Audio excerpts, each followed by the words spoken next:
GCC countries के अभी आप रवैये को कैसे देख रहे हैं? बहरीन, जॉर्डन, कतर, कुवैत सब जगह पर आप ये देखें कि हमले किए जा रहे हैं ईरान की तरफ से। हमले का मतलब ईरान रिटेलिएट कर रहा है, ज़ाहिर-सी बात है अगर उसके ऊपर हमला होगा तो जवाबी कार्रवाई करेगा।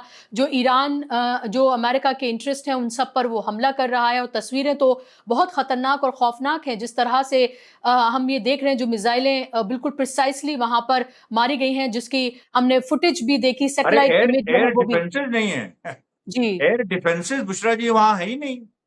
हुँ। आपने कभी सोचा? बहराइन में, मैं फिर कह रहा हूं, शुरू में मैंने कहा था, पेट्रियट मिसाइल जो एयर डिफेंस सिस्टम है, इंटरसेप्टर, वो फट गई। अरे भाई, किसी ने कभी सुना है ये सब बातें हम सुनते थे हमास हिजबुल्लाह की, कि उनके प्रिमिटिव रॉकेट्स हैं फट जाते थे। अब ये अमेरिका की पेट्रियट मिसाइल फट गई। बताइए, अगर एकदम शुद्ध सड़क की हिंदी में कहें तो वाकई यही हुआ कि बम चलने से पहले फट गया। लेकिन ये जो नया फ्रंट शुरू किया गया है सऊदी और हूतीज़ का, इसको आप कैसे देख रहे हैं? क्या ये आपको लगता है ये अमेरिकन दबाव में किया गया है कि आप इधर हूतीज़ को हैंडल करिए ताकि ये इधर एंगेज रहें, ताकि ईरान को किसी तरह की कोई मदद वो ना दे सकें? बाब अल मंदेब उन्हें पता है कि कितना क्रूशियल है हॉर्मूज़ के बाद। और यमनीज़ के लिए तो ये मशहूर है कि भई वो एक गरीब मुल्क है, उस पे किस तरह के ज़ुल्म ढाए गए सऊदी अरब की तरफ से, वो हमने देखा है। हमने देखा कि किस तरह से भुखमरी वहाँ पर हमने देखी। लेकिन वहाँ ये माना जाता है कि पैर में चप्पल ना हो लेकिन जज़्बा है, वो अपने मुल्क के लिए और पूरे रेज़िस्टेंस के लिए वो कुछ भी कर सकते हैं। और जब हम यमन की बात करते हैं तो यमन का 70% से ज़्यादा हिस्सा जो कि नॉर्दर्न यमन है, वो हूतीज़ के कब्ज़े में है। और 20 से 30% जो है वो वहाँ की सरकार, जो कि अमेरिका की पिट्ठू है एक तरह से, अमेरिका की पपेट है एक तरह से, वो है। तो ये जो नया कॉन्फ्लिक्ट शुरू किया गया है, इसमें ईरान का क्या मकसद और क्या इंटरेस्ट और क्या मफाद है? नहीं, देखिए, ये तो अमेरिका के प्रेशर से शुरू हुआ है, but they have played into the hands of Iran. मतलब ईरान को इससे फायदा ही है। मैं आपको बताऊं क्यों। सऊदी अरेबिया, देखिए क्या है कि 7 अक्टूबर 2023 जब हमास ने हमला किया इजराइल पर, उसके पहले का क्या माहौल था? 6 अक्टूबर 2023 को क्या माहौल था? माहौल ये था कि एमबीएस मोहम्मद बिन सलमान तैयारी कर रहे थे, सऊदी अरेबिया 2030 में बिल्कुल मॉडर्नाइज हो जाएगा, पूरी गल्फ कंट्रीज में पैसे ही पैसा था, तेल ही तेल था। ये था कि इब्राहिम अकॉर्ड्स हो जाएंगे, इसराइल के साथ समझौता हो जाएगा, फिलिस्तीन अब गया, अब वो इशू बैक बर्नर पे चला गया। पूरा गल्फ कंट्रीज आगे बढ़ रही थी, ईरान चलो आइसोलेटेड है। फिर 7 अक्टूबर हो गया और सब कुछ बदल गया।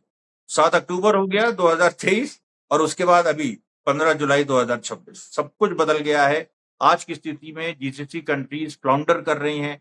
उनको यही नहीं समझ में आ रहा है कि हमने जो सोचा था इकोनॉमिक रोड मैप, वो जब खत्म हो गया है तो फिर हमारे पास है क्या? कोई मिलिट्री पावर तो हम है नहीं, किसी भी तरीके से हम कुछ और बन नहीं सकते हैं। एक तो ये कोशिश हो रही थी कि भाई ऑयल वगैरह से अलग हटके एक इलेक्ट्रॉनिक्स का हब हम बन जाएं, सॉफ्टवेयर का हब बन जाएं, एआई का हब बन जाएं। बड़ी बड़ी अमेरिकन कंपनीज खुली थी, सबको ईरान ने मार के भगा दिया। तो फिर क्या आप ये देख रहे हैं कि आगे क्या ये एक वर्ल्ड वॉर 3 जैसे वर्ड का मैं इस्तेमाल नहीं करना चाहती। I want to be little careful while using this word, this term, but मेरा आपसे ये है कि क्या इसका जंग का दायरा आप बढ़ते हुए देख रहे हैं? अगर मान लीजिए कि इस फुल फ्लेजेड वॉर मतलब करने के लिए तैयार हो जाता है अमेरिका, अगर नेतन्याहू सैटरडे को वहां पर जाकर अगर ये प्रेशर बना देते हैं, ज़ायनिस्ट लॉबी ये प्रेशर बनाने में कामयाब रहती है और फुल फ्लेजेड वॉर में कूद जाता है अगर अमेरिका, तो इस बार ये अगर शुरू होता है तो पिछले बार की 40 दिन की जो जंग हुई है, क्या आपको लग रहा है कि उससे बिल्कुल अलग ही होने जा रही है? It is going to be more intense, और इस बार फिर ईरान ये करेगा कि बस हो गया, हमने एमओयू, हमने बातचीत, हमने सब दुनिया के सामने डिप्लोमेसी सब कुछ दिखाया, that we want to do everything, लेकिन अगर फिर अमेरिका इजराइल बाज ही नहीं आ रहे हैं तो अब फिर हो जाए जो होना है। देखिए, अब की बार अगर हुआ तो ईरान इसराइल को खत्म कर देगा। कोई इसमें there are no two ways about it. वो इसराइल पे मारेगा बहुत जबरदस्त। और इसराइल, आपको सुन के आश्चर्य होगा, इसराइल का एक हिस्सा रूलिंग क्लास वो तैयार भी है इस चीज के लिए।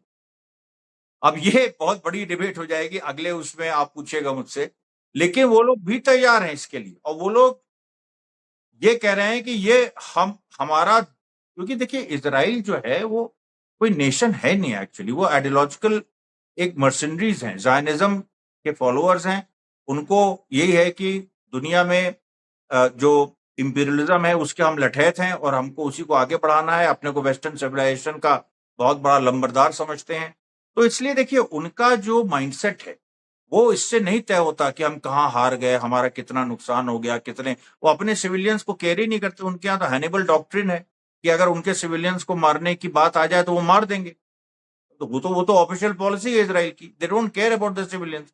तो इसलिए देखिए ईरान इजराइल को खत्म कर सकता है, ये भी हो सकता है कि इजराइल उससे बैकसीट ले, मतलब वहां से पीछे हटे इजराइल, और फिर वो और कोई बड़ा हमला प्लान करे। और बात वहीं पर आ जाती है न्यूक्लियर पे, क्योंकि देखिए अभी नेतन्याहू जाएंगे, उसके बाद हो सकता है कि कुछ एयर स्ट्राइक्स अमेरिका करे। ग्राउंड इन्वेजन की बात हो रही है तो भाई ग्राउंड इन्वेजन भी करके देख ले। लेकिन इस समय जैसे आपने कहा मौसम भी नहीं है, उसके बाद मिजाज भी नहीं है, फिर उसके बाद आप खर्ग आइलैंड पे आप जाओगे, स्टेट ऑफ हुर्मुज। अरे भाई जब नेवल बैटल, एयर बैटल में हार गए तो ग्राउंड इन्वेजन में तो हारना ही हारना है।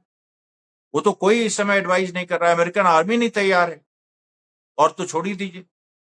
तो इसलिए देखिए अभी सिचुएशन बहुत ज्यादा वोलेटाइल है, और इस बार की वोलेटिलिटी में सबसे जो बड़ी बड़ी बात है कि अमेरिका इजराइल की तैयारी नहीं, जो वो बोल रहे हैं, their words are not matching with the deeds.